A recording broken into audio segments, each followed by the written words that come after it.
Hello, എല്ലാവർക്കും ആര്യവൈഷ്യൂസ് വേൾഡിലേക്ക് സ്വാഗതം.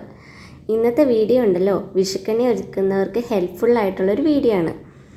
അപ്പോൾ പഴയ വിളക്ക്, കിണ്ടി, തട്ടം, അതുപോലെ ഉരുളി ഇതൊക്കെ പൊടി തട്ടിയെടുത്ത് തേച്ച് മിനുക്കി വൃത്തിയാക്കി നല്ല പളപള മിന്നിച്ച് വിഷുക്കണി കൊടുക്കുന്ന തിരക്കിലായിരിക്കും എല്ലാവരും. അപ്പോൾ അതിന് ഹെൽപ്ഫുള്ളായിട്ടുള്ള ഒരു ചെറിയ വീഡിയോ ആയിട്ടാണ് വന്നിരിക്കുന്നത്.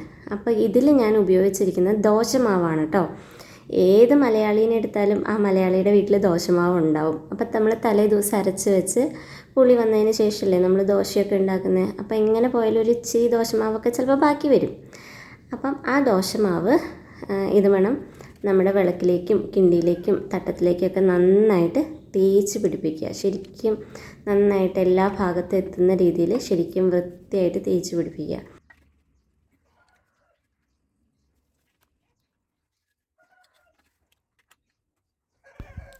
ശരിക്കും മാവ് അതിനകത്ത് തേച്ച് വച്ചതിന് ശേഷം നമ്മൾ ഒത്തിരി നേരം വയ്ക്കരുത് കേട്ടോ.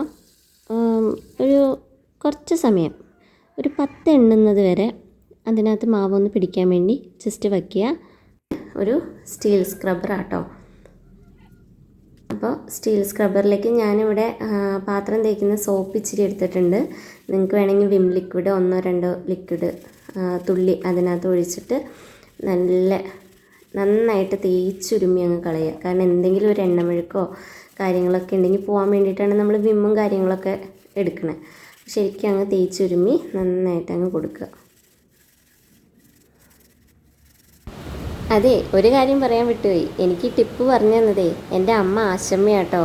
അമ്മയ്ക്ക് ഉപയോഗിച്ചിട്ട് ഒത്തിരി ഇഷ്ടപ്പെട്ടതുകൊണ്ട് നീയും ഒന്ന് ട്രൈ ചെയ്ത് നോക്കുമെന്ന് പറഞ്ഞു തന്നതാണ്. അപ്പോൾ സ്പെഷ്യൽ താങ്ക്സ് ടു ആശമ്മ.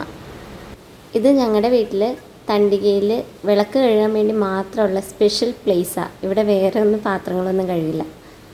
എല്ലാ വിളക്കും തട്ടും കിണ്ടിയും ഉരുളിയൊക്കെ ഇത് വേണം നന്നായിട്ട് സ്റ്റീൽ സ്ക്രബ്ബർ ഇട്ടങ്ങ് തേച്ചുരുമ്മി കൊടുത്തതിന് ശേഷം നല്ല വെള്ളത്തിൽ വൃത്തിയായിട്ട് കഴുകിയെടുക്കുക.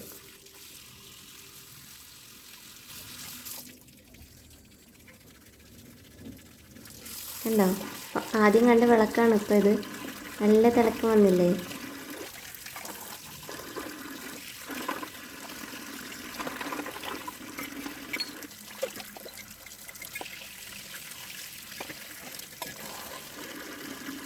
നമുക്ക് തട്ടം കഴുകാതെ നോക്കി എന്ത് കളറാണ് വെച്ചേക്കുന്നതെന്ന്. തട്ടത്തിന് പുതിയ പാത്രം പോലെ ഇരിക്കുന്നില്ലേ?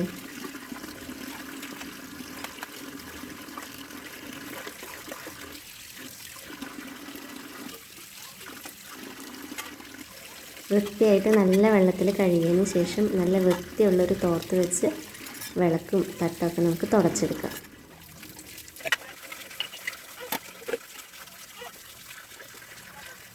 നല്ല പളപളാന്ന് മിന്നുന്നുണ്ടല്ലേ നമ്മുടെ വിളക്കൊക്കെ. അപ്പോൾ നിങ്ങൾ ഈ ടിപ്പ് ഒന്ന് ട്രൈ ചെയ്ത് നോക്കണേ. നല്ല സൂപ്പറാവും. ഞാൻ ഇത് ഉപയോഗിച്ചാണ് ഞങ്ങളുടെ വീട്ടിലെ വിളക്കൊക്കെ കഴുകുന്നത്. എനിക്ക് ഉപയോഗിച്ചിടത്തോളം വളരെ ഇഷ്ടപ്പെട്ടു. അപ്പം ഞാൻ വിചാരിച്ചു നിങ്ങളുമായിട്ടൊന്ന് ഷെയർ ചെയ്തേക്കാം. നമുക്കറിയാവുന്ന കാര്യങ്ങളൊക്കെ നമ്മൾ പറയണമല്ലോ. അതുവേണം ഭാഗവത സപ്താഹ സമയത്ത് ഞാൻ കേട്ട ഒരു കാര്യമാണ്. തിരുമേനിമാർ ഭാഗവതം വായിക്കുന്ന സമയത്ത് അവരിങ്ങനെ പറയും, സന്ധ്യയ്ക്ക് വിളക്ക് കൊളുത്തുമ്പോൾ നമ്മൾ ഇരു കൈകളും കൂപ്പി നിൽക്കുന്ന രീതിയിൽ 2 ദിശയിൽ നിന്നും തിരിയിട്ടിട്ട് വേണം വിളക്ക് കൊളുത്താൻ. അത് നമ്മുടെ കുടുംബത്തിന് വളരെ ഐശ്വര്യം ഉണ്ടാക്കുന്ന പറയുന്നത്. അപ്പോൾ ഞാൻ എപ്പോഴും ഇങ്ങനെയാണ് വിളക്ക് കൊളുത്താറ്.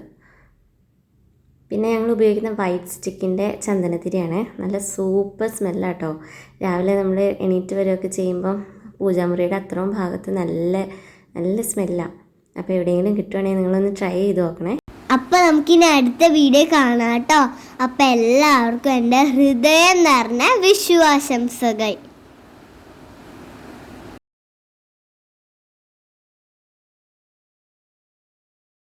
Like, share, subscribe.